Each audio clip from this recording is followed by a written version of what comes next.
My name is Taoana-Mashiloane. I come from the agency of the Department of Transport, that is normally known as SAMSA, the South African Maritime Safety Authority. We are a regulator when it comes to the waters that are our oceans as well as our inland waters. And I am here to talk about partners in building a maritime nation. As South Africa, we are indeed a maritime nation, and then we prescribe to the conventions and then the conventions and policies that are coming out of the IMO.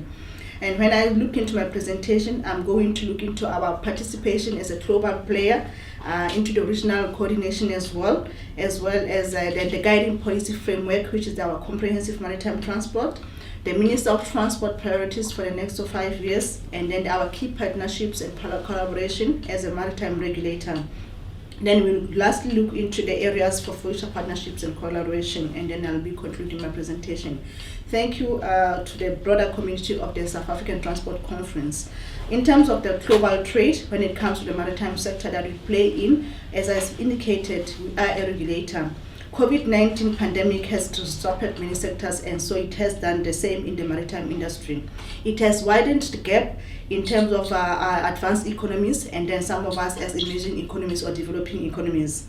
According to UNCTAD, the global maritime trade growth returned to positive trajectory in 2021 is supposed to be expanded by 4.8, and then we should be making a contribution as a maritime sector in South Africa.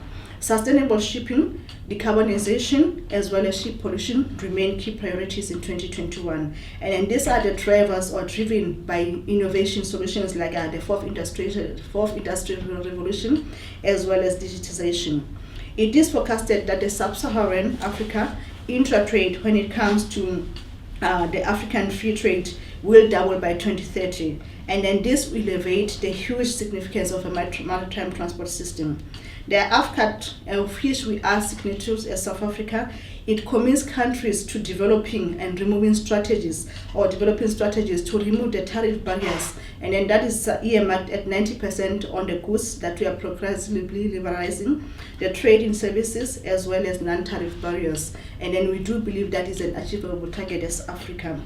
We have seen the countries, or mostly of the developed countries like your Britain, your China, your US and France, they have all launched initiatives that are supposed to strengthen bilaterals as well as trade and investment in Africa.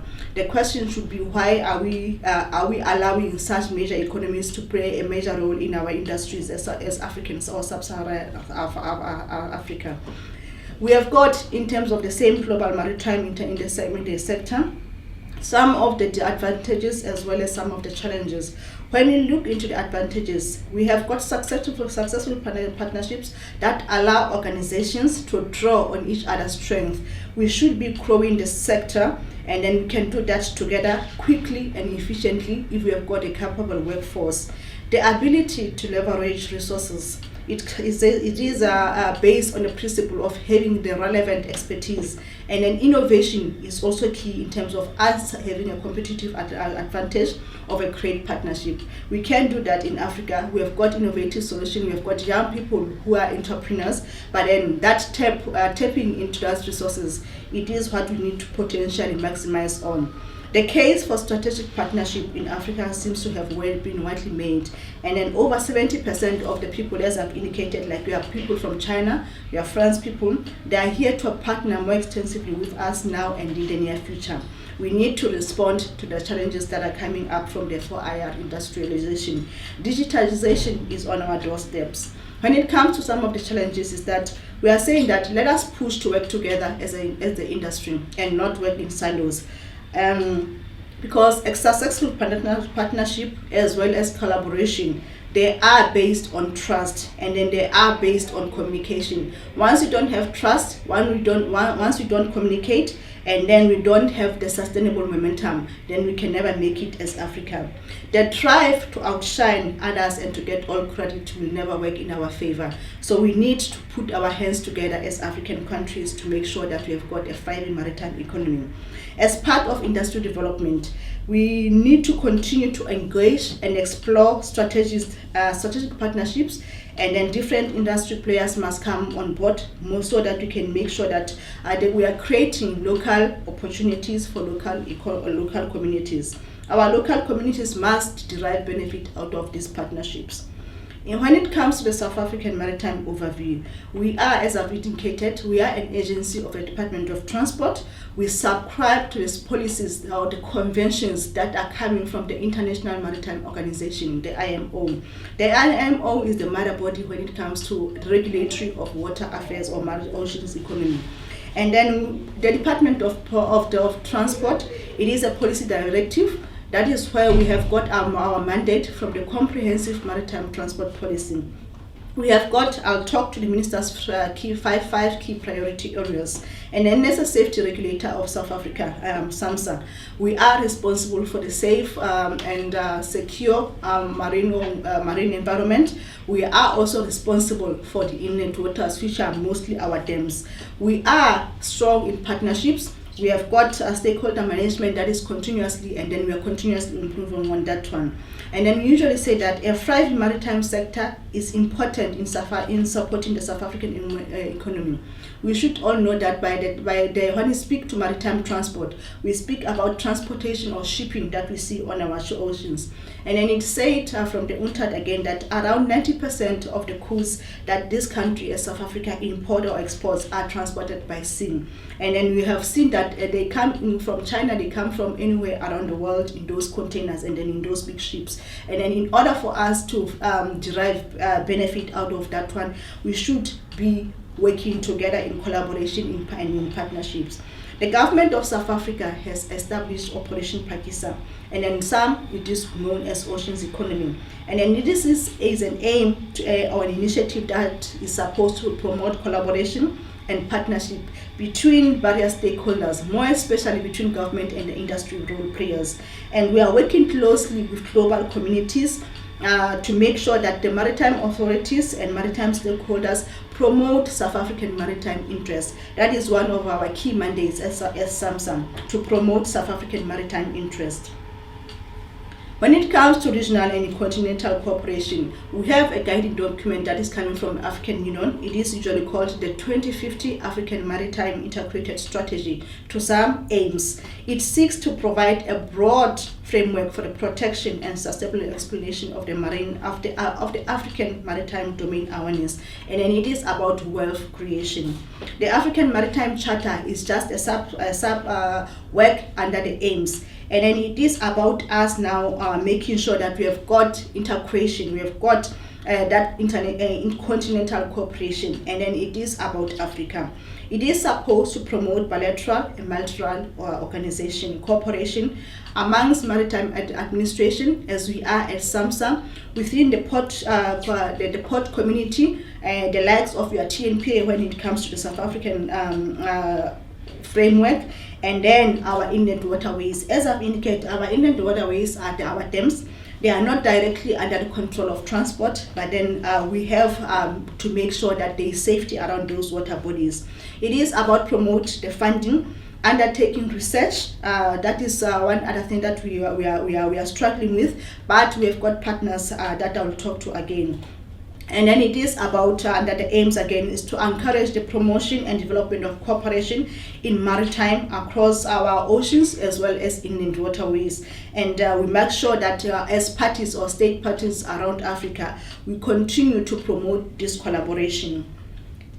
Ladies and gentlemen, when it comes to regional and continental cooperation, as I've indicated, we are members of the South African Development Community, which is the SADC. We have got the protocol on transport, communications and meteorology, which is one of the guiding principles under AIMS. We are the secretariat of the AMA, which is the Association of African Maritime Administration, and then it is about to promote the development of Africa maritime regulatory and maritime environment.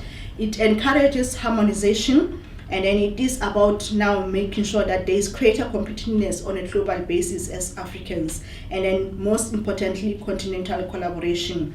As I've indicated, ladies and gentlemen, we have the guiding policy document from South Africa that is commonly known as CMTP, the Comprehensive Maritime Transport Policy. This is a development vehicle. It has got policy statements that speak to this collaboration that we are trying to drive home. It is speaking about us being a maritime nation, about us being partners in building that a thriving maritime nation. We have got, for instance, policy statement number 3, which speaks about a transformed and growing maritime transport sector. The department, together with other responsible agencies or departments that are responsible for maritime, like we are science and technology, we are trade and industry, they are supposed to encourage, more especially young people, to come up with those innovative scientific, technological and engineering solutions that will ensure that we build on these collaborations. Another worth noting it is that we have got a statement number 14, which is about intergovernmental collaboration. We need to make sure that this intergovernmental collaboration works. We are not supposed to work in silos, as I've indicated previously. Statement number 20 speaks about having a well-regulated and effectively managed sector.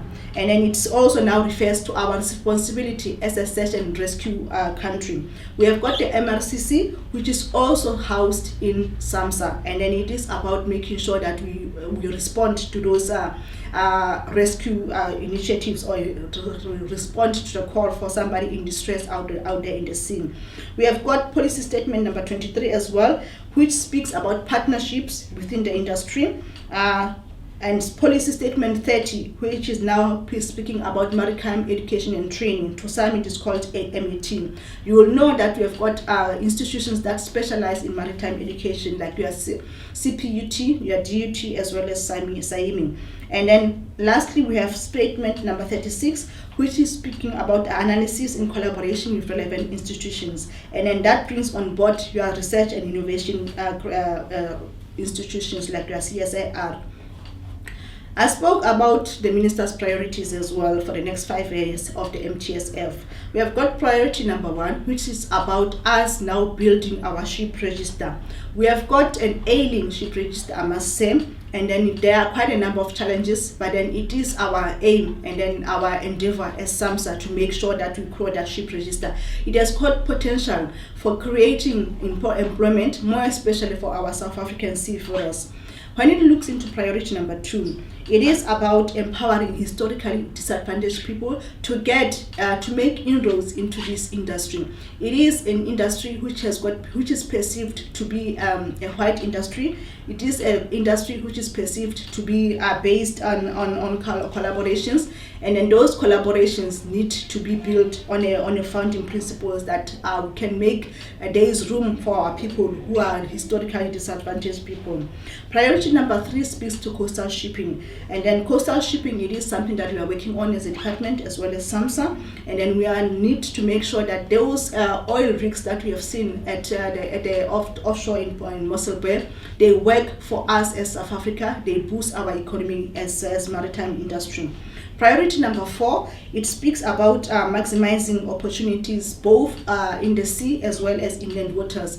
We have got recreational activities that are currently going on under priority number 4, and then this priority number 4 speaks about us now maximizing potential out of those dams like the Val Dam.